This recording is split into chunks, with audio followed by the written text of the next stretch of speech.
वतीने आयोजित सद्भावना संमेलनामध्ये प्रामुख्याने उपस्थित आदरणीय विचारवंत आणि आपण सर्वजण बांधवांनो, प्रास्ताविकामध्ये आपल्या आधीच्या वक्त्यांनी अतिशय महत्त्वाचा प्रश्न आपल्या समोर ठेवलेला आहे की आम्ही दिलेल्या आमंत्रणाचा तुम्ही स्वीकार का केला.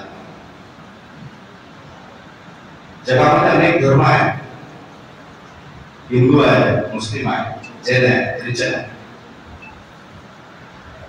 मल्हार आहे, धनगर आहे, अनेक जाती बौद्ध आहे, अनेक जाती आणि धर्म आहेत.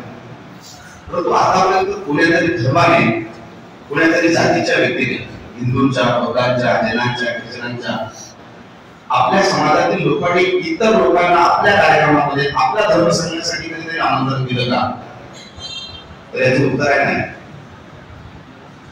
मुस्लिमांनी हा प्रयत्न केला तरी कसा आणि कशासाठी? खूप मोठी आश्चर्याची गोष्ट आहे.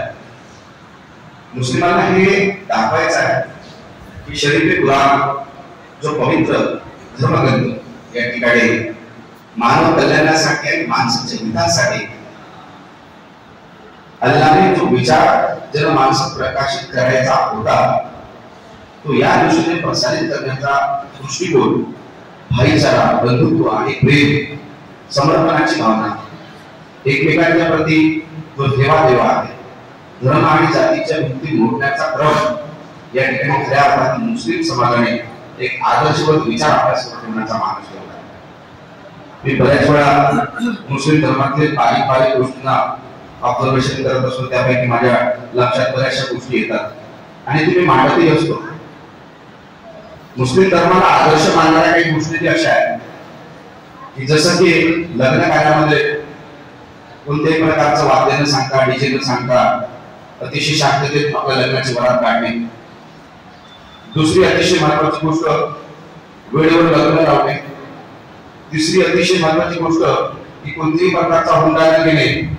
आणि चौथी अतिशय महत्वाची गोष्ट की कोणत्याही प्रकारचा वाद विकुपाला जगाने याची काळजी घेणे.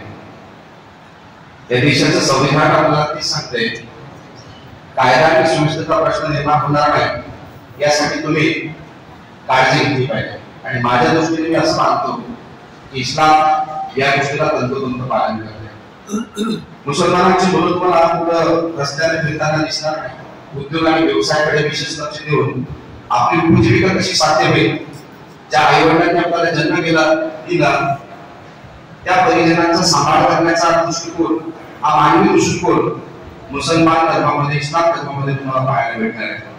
आणि हीच प्रत्येक धर्माची शिकवण असायला पाहिजे.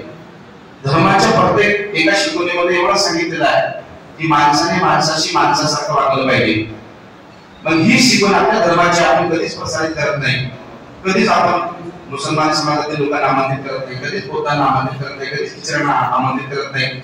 फक्त आपण आपल्या पुढेच कार्यक्रम करतो आणि आपल्या पुढेच आपले देव, धर्म आणि आपले महापुरुष आपण आपल्या पुढे ठेवतो. कधी व्यापक दृष्टीने आपण त्याचा प्रचार प्रसार केला नाही. पण इस्लाम हा तुमच्या आपल्या सगळ्यांना प्रत्येक जातीच्या धर्माच्या लोकांना एकत्रित आणतो, एकत्रित बसवतो आणि त्याला आपला विचार सांगतो. जी भावना आहे ती सांगते, जी सद्भावना आहे ती सांगते. आणि ही वृत्ती प्रत्येक समाजामध्ये वृद्धिंगित होणं गरजेचं आहे. काळानुरूप हा बदल अपेक्षित आपल्या समाजामध्ये, आपल्या धर्मामध्ये येणं गरजेचं आहे. या ठिकाणी शांतता, नमाज पालन करत असताना कोणताही माणूस गडबड न करता अतिशय शांततेत एका रांगेमध्ये बसून कोणत्याही व्यक्तीला आपला स्पर्श न होता अतिशय एकाग्रतेने या ठिकाणी नमाज अदा करतो. आपण एखाद्या ठिकाणी प्रार्थना सभावर जातो, बुद्धविहार वंदनेसाठी जातो, ख्रिश्चन धर्माच्या बऱ्याचशा कार्यक्रमात जातो. शांतता नावाचा विषय आपल्याला दिसत नाही. या ठिकाणी एकाग्रता पाहायला मिळते. ही शांतता, ही लीनता, ही प्रभुता आपल्यामध्ये कशी येईल या दृष्टीने आपण प्रबंध करणे गरजेचं आहे. हा धर्म मानवतेच्या कल्याणाचा मानबिंदू आहे असं मी मानतो. आणि आजच्या कार्यक्रमाप्रसंगी प्रामुख्याने आपण उपस्थित झाला. आपण सर्वजण एकीचा महामंत्र या ठिकाणी इस्लाम या कार्यक्रमाच्या निमित्तानं आपण दिला, त्याबद्दल आपण सगळ्यांचे आभार व्यक्त करतो. धन्यवाद.